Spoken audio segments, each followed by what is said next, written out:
여호와여, 우리가 당한 것을 기억하시고 우리가 받은 치욕을 살펴보소서. 우리의 기업이 외인들에게, 우리의 집들도 이방인들에게 돌아갔나이다. 우리는 아버지 없는 고아들이오며 우리의 어머니는 과부들 같으니, 우리가 은을 주고 물을 마시며 값을 주고 나무들을 가져오며 우리를 뒤쫓는 자들이 우리의 목을 눌러싸우니 우리가 기진하여 쉴 수 없나이다. 우리가 애굽 사람과 아수르 사람과 악수하고 양식을 얻어 배불리고자 하였나이다. 우리의 조상들은 범죄하고 없어졌으며 우리는 그들의 죄악을 담당하였나이다. 종들이 우리를 지배하며 그들의 손에서 건져낼 자가 없나이다. 광야에는 칼이 있으므로 죽기를 무릅써야 양식을 얻사오니, 굶주림의 열기로 말미암아 우리의 피부가 아궁이처럼 검으니이다. 오늘 우리에게 주신 말씀은 에레미야서 에가 5장 1절로 22절입니다. 에가의 은혜의 반전이라는 말씀입니다. 오늘 에레미야 에가서에서 어떤 은혜의 반전이 있을지 여러분 기대하면서 들으시기 바랍니다. 에레미야 에가의 언어는 영혼의 언어입니다. 유다의 멸망과 이에 따른 각종 상실이 그것들이 주는 고통과 교훈을 시적인 표현을 통해 강렬하게 표현합니다. 그 깊은 울림은 작은 신음에도 응답하시는 하나님을 노래하는 복음성가의 가사를 무색하게 만듭니다. 예가의 하나님은 얼핏 보면 작은 신음은 물론 큰 부르짖음에도 반응하지 않으시는 냉정한 분으로 묘사됩니다. 이 예가에는 예루살렘 성전을 불태우고 유다를 멸망시킨 바벨론 제국의 배후에 다름 아닌 그들의 하나님이 계셨다는 믿기 어려운 사실을 발견한 충격에서 미처 헤어나지 못한 당혹스러운 비탄과 고통의 신음소리가 담겨져 있습니다. 하나님이 배후에서 바벨론을 통해서 우리를 멸망시켰다니 얼마나 당황했겠습니까? 그들이 겪는 비참한 현실과 암담한 미래는 그들과 그들의 조상이 지은 죄에 대한 하나님의 진노와 심판의 결과임을 그들은 고백합니다. 그러나 극한의 충격을 언약의 하나님에 대한 믿음으로 흡수하고 조정하는 과정 또한 보여주고 있습니다. 말할 수 없이 고통스러운 슬픔 가운데서도 하나님의 편치 않은 자비 안에서, 사랑 안에서 소망을 발견한 남은 자들, 여기서 남은 자들이 굉장히 중요하잖아요. 회복된 미래를 위해 언약의 하나님에게 자신을 맡깁니다.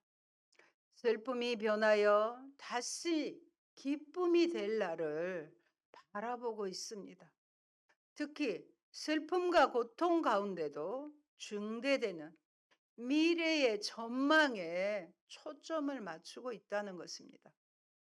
유다는 하나님의 왕적 통치를 고백한 후에 이렇게 간구합니다.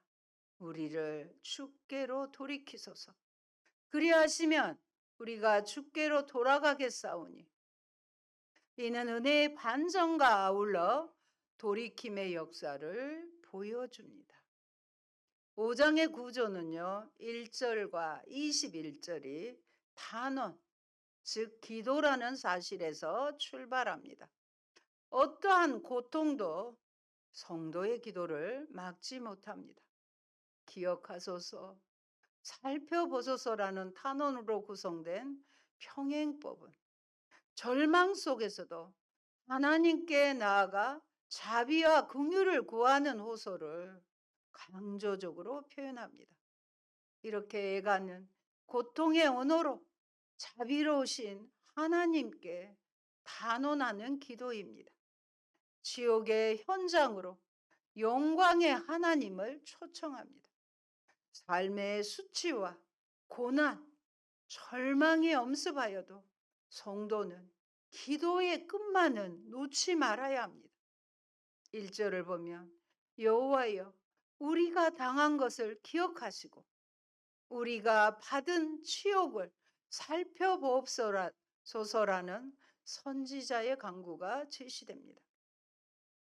기억하다는 그들이 당한 일에 대하여 나타내는 의인법입니다. 물론 하나님이 선물로 주신 기업을 외국인에게 빼앗긴 것은 언약의 저주의 결과입니다. 우리 신명기에서는 어떻게 말씀하신지 살펴봅니다. 28장 33절입니다.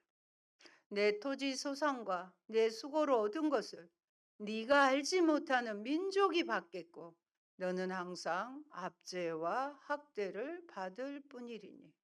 불순종한 자에게는 이렇다고 말씀하신 것을 우리는 알고 있습니다. 그런데도 언약은 하나님과 맺은 관계의 기초이기 때문에 회복의 근거가 될 수 있음은 커다란 은혜입니다. 우리는 그것을 붙잡아야 됩니다. 삼손이 두 눈이 빼임을 당하고 연자 맷돌을 돌리고 온갖 조롱을 받았지만 다시 시간이 지나 머리털이 자라나는 것과 같습니다. 진정한 안녕은 우리의 노력이 아니라 하나님을 의지할 때만 얻을 수 있습니다. 3절의 말씀에 우리는 아버지 없는 고아들이오며, 또 계속 제가 말씀드려요. 우리의 어머니는 가부들 같으니라고 하였습니다.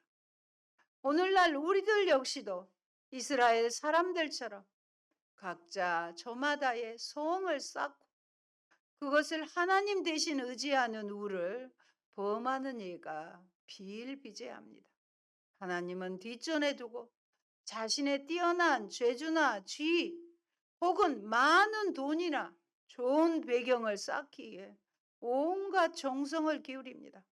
그러나 제 아무리 높은지 탁월한 재능, 엄청난 재산이 있다 해도 그것이 하나님을 믿는 믿음에서 떠나게 한다면 그 모든 것이 마치 모래 위에 기초를 놓는 집에 지나지 않는 것입니다. 그리하여 이스라엘 사람들처럼 그 성이 무너져 내리게 됨을 목도하게 되고 말 것입니다. 4절로 10절은 남은 자가 정복자의 압제를 받아 생존조차도 힘겨운 상태로 전락한 상황입니다. 하나님의 백성이 마땅히 누려야 할 기본적인 생활수단을 원수에게 비싼 값을 주고 물조차도 사 먹어야 하는 현실이 안타깝기 그지없습니다. 하나님의 백성이 하나님의 선물인 기업을 정복자에게 빼앗겼기 때문에 하나님이 약속하신 안식을 누리지 못하고 쫓기는 것입니다.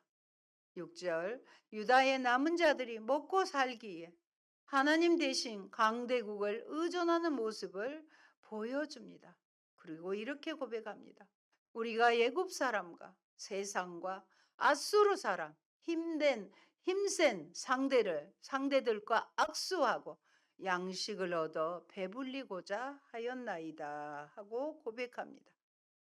자기 백성에게 필요한 식량을 공급하시는 분은 바로 여호와 하나님이신데 그들은 그분을 의지하지 않았습니다. 그 결과 그들은 빵을 얻기 위해 이방 나라에 자신의 자유를 팔고 그들을 의지했습니다. 물론 이들의 수고에는 아무런 성과도 없었습니다. 그들이 당하는 압제와 고통의 진정한 이유는 그들의 조상이 범죄했기 때문입니다. 우리와 우리의 선조가 범죄했기 때문이라고 합니다. 여러분, 죄라는 놈이 멸망의 근원이라는 지적은 1장부터 5장까지 에가서 전체에서 나타납니다. 그리고 시온의 많은 죄, 예루살렘의 큰 죄, 내 죄악의 멍에 의로우신 하나님의 명령을 거역함, 나의 큰 반역, 나의 모든 죄악들을 의인하여 유다의 죄를 고백합니다. 백성의 죄, 종교 지도자들의 죄도 빼놓을 수 없는 죄입니다. 8절에서 10절에는 억압의 상황이 열거됩니다. 하나님 대신 종에 불과한 바벨론의 다스림을 받는 하나님의 백성의 모습은 시온의 전복된 위치를 보여줍니다. 중요한 것은 땅에서 먹고 살기 어려워 굶주린 모습이 너무도 가련합니다.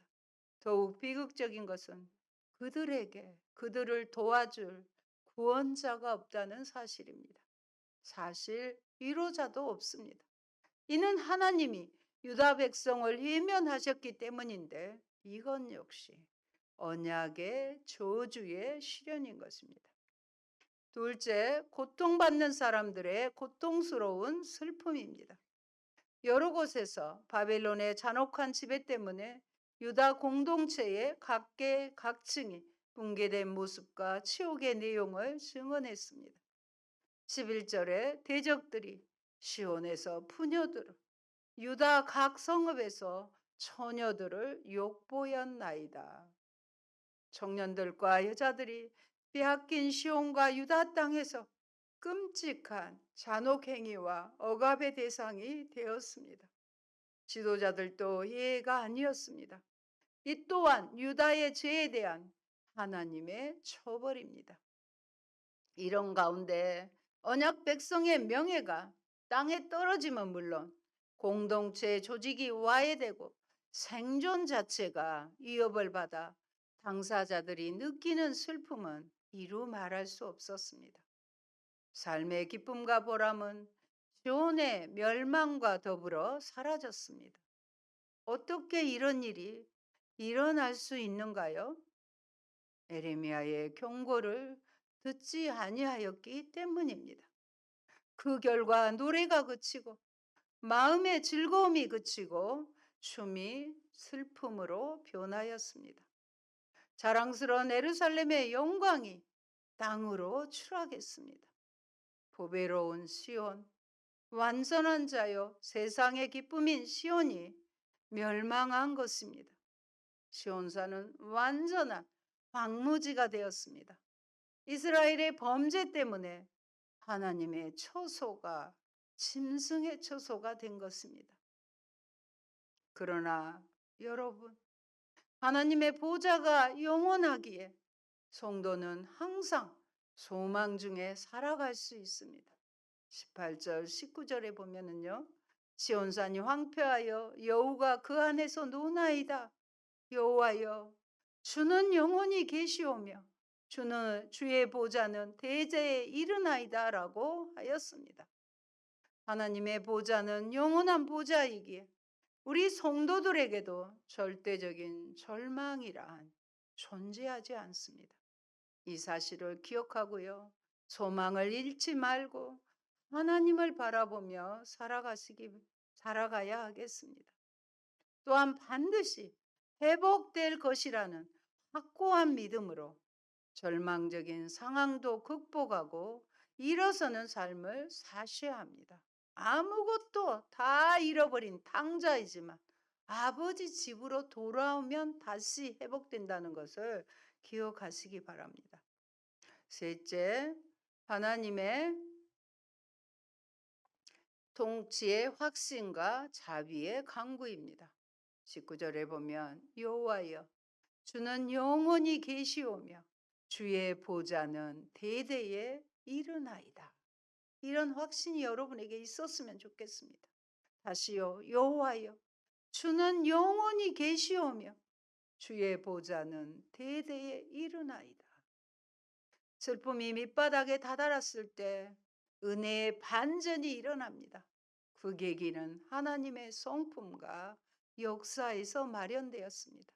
감사하게도 우리는 비통한 슬픔 가운데서도 하나님의 영원한 통치를 잊지 않았습니다. 우리 하나님은 영원히 통치하시는 분이십니다. 이 하나님의 영원한 통치에 우리의 소망의 근거를 두고 하나님께 단언을 드립니다. 20절에 주께서 어찌하여 우리를 영원히 잊으시오며 우리를 이같이 오래 버리시나이까. 얼른 들어보면 일종의 불평 같지만 그 안에 새로운 의미를 갖습니다.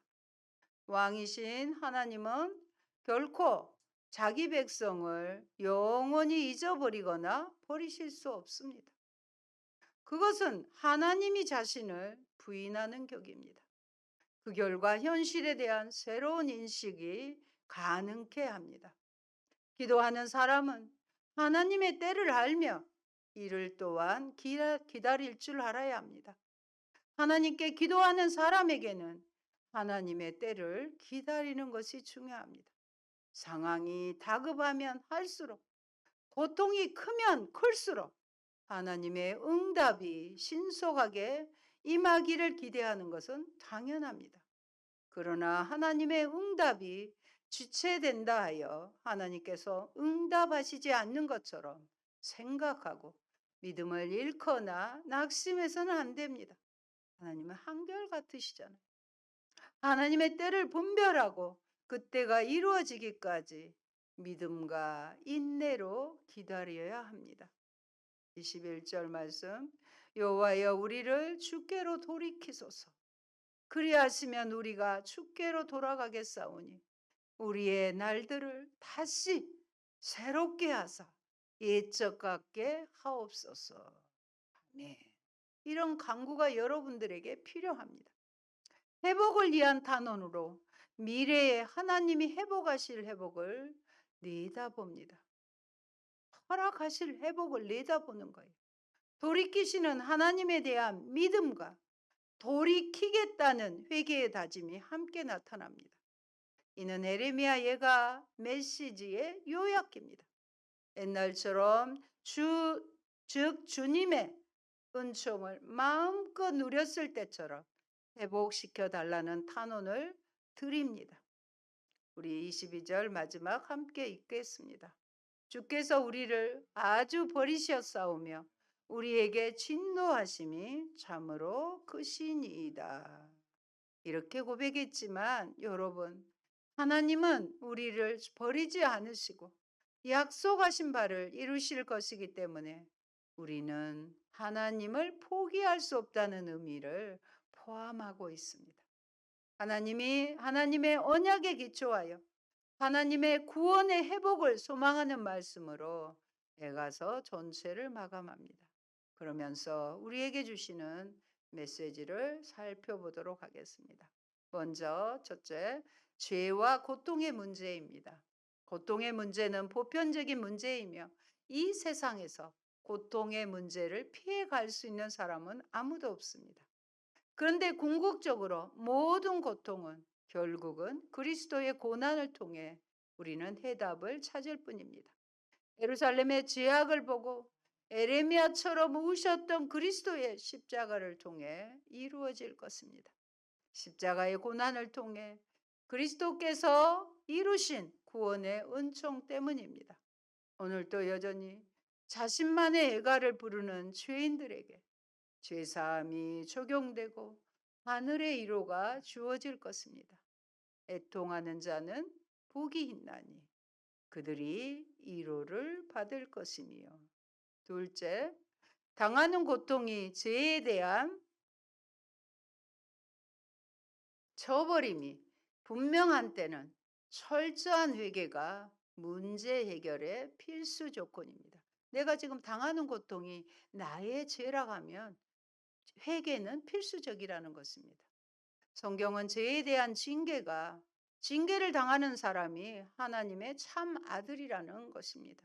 징계가 없으면 사생자라고 했어요. 내가 징계와 고난을 당하는 것은 내가 참 아들이라는 증거라는 것입니다. 여기에서 고통과 하나님의 자녀됨을 이어주는 연결고리는 바로 무엇일까요? 회개입니다. 성도들이 하나님의 징계를 받는 것도 스스로 죄를 깨달아 회개하지 않기 때문입니다. 하나님은 징계를 통하여 죄를 깨닫고 회개에 이르게 하시는 것입니다. 가장 먼저 자기 죄를 돌아보고 거기서 돌이키며 하나님의 은혜로우심을 확신하고 그에게 자복해야 할 것입니다. 셋째, 약속과 순종입니다. 믿음의 순종이 없이는 하나님의 약속을 선물로 누리지 못하는 것입니다. 약속의 땅을 빼앗긴 것은 곧 복된 기업의 상실이요 안식으로부터의 배제를 의미합니다. 순종은 하나님을 전심으로 사랑하고 신뢰하는 삶의 방식이에요. 그것이 순종으로 드러나는 것입니다. 하나님을 신뢰하고 사랑하는 것이 순종으로 드러나기 마련입니다. 이러한 믿음의 순종은 하나님의 복을 누리는 삶의 방식입니다. 그러므로 예루살렘의 멸망은 하나님의 백성에게 순종을 가르치는 좋은 스승이었습니다. 그러므로 예가의 고통과 슬픔은 순종과 수고가 없이 아름다운 열매를 거두고 풍성한 삶을 누리려는 시도에 대한 경각심을 불러일으킵니다. 순종은 현대 그리스도인들이 잊기 쉬운 경건의 열쇠입니다. 넷째, 하나님의 임재와 영광입니다. 시온의 멸망은 하나님의 영광을 가리는 지옥이라는 측면이 있습니다. 그런데 하나님의 영광의 본질은 하나님의 임재입니다. 하나님의 임재의 조건은 아름다운 건물이 아니라 하나님 백성들의 믿음과 사랑입니다. 그것이 성전의 진정한 건축 자재입니다. 그렇기 때문에 하나님은 필요하면 성전을 불태워서라도 자신의 진정한 영광을 드러내시기 원하십니다. 교회는 어디에서 이러한 하나님의 영광을 드러내려 하십니까? 다섯째, 은혜의 반전입니다. 하나님의 자비만이 회복의 근거입니다. 만일 인간의 믿음과 회개가 회복의 궁극적 근거라면 사실은 구원은 불가능합니다. 그래서 5장은 하나님께서 돌이키셔야 우리가 돌이킬 수 있다고 말하고 있습니다. 하나님의 자비는 어떤 상황에서도 변치 않는 그의 통치에 대한 믿음으로 인도하십니다. 이렇게 하나님의 은혜는 구원 역사의 맨 밑바닥에서 반전을 가져옵니다. 이 은혜의 반전을 믿음으로 받아 순종으로 지속하는 것이 진정한 돌이킴입니다. 우리가 죄를 회개하고 돌이키는 것조차 사실은 하나님의 은혜가 없이는 불가능합니다. 죄인은 구원을 위하여 스스로 할 수 있는 일이 아무도 없다는 것입니다. 죄인이 할 수 있는 일은 하나님의 구원 사역에 겸손히 응답하는 것입니다. 하나님께서 마음을 감동시키고 당신께로 부르실 때 거기에 반응하는 것뿐입니다. 마지막으로 역사의식과 교회의 책임입니다. 고통의 상황에서 사람은 핑계를 대기 쉽습니다. 에레미야 예가는 당면한 고통이 선조 때문이라고 조상 때문이라고 책임을 전가하는 것으로 오해할 수 있으나 실상은 그렇지 않습니다. 현재의 상황에 이르기까지 어떤 문제가 있었는지 역사적 안목을 가지고 짚어보는 것은 반드시 거쳐야 할 과정이기 때문입니다. 그렇다면 한국 사회의 문제는 교회의 문제와 관련이 없을까요? 있다면 역사적으로 어떤 잘못이 있었는가? 이런 역사적 인식의 기초에 세대의 잘못을 고치는 것이 우리의 책임입니다. 사랑하는 성도 여러분, 여러분은 혹 과거 제약으로 인해 애가를 불러야만 했던 유다 사람들의 전처를 밟고 있지는 않습니까? 그렇다면 속히 돌이켜 은혜의 길, 하나님의 축복의 길로 돌이키시기 바랍니다. 이것이 피를 토하는 처절한 이 애가를 통해 선지자 에레미야가 우리에게 깨우쳐 주고자 하는 근본적인 가르침입니다.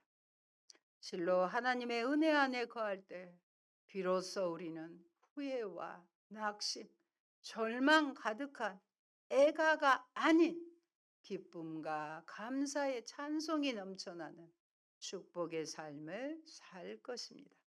이 믿음으로 우리는 새해를 기다립시다. 아멘. 좋으신 하나님 감사합니다. 에레미야에 가서 전체를 통하여 오늘 5장까지 잘 말씀해 주시고 듣게 하시니 감사합니다. 우리가 고난 당할 때, 이 나라가 고난 당할 때, 이 역사적인 책임이 나에게, 우리 교회에게 있지 않은가? 하나님 살펴볼 수 있게 하여 주시옵소서. 내가 고난 당하여 어려움을 당하는 것은 하나님 앞에 범죄함이 아닌지 살피게 하시고 속히 회개하며 하나님께 돌아가는 저희가 되게 하여 주시고 아버지 2024년 잘한 것도 많지만 하나님 앞에 안타깝고 잘못했던 거 다 사함을 받고 2025년 은혜의 반전으로 새해를 맞이하는 복을 저희들에게 허락하여 주시옵소서. 소망을 잃지 않게 도와주시고 하나님을 사랑하고 신뢰함으로 늘 순종의 모습으로 드러나게 하옵소서. 예수님 이름으로 기도합니다. 아멘.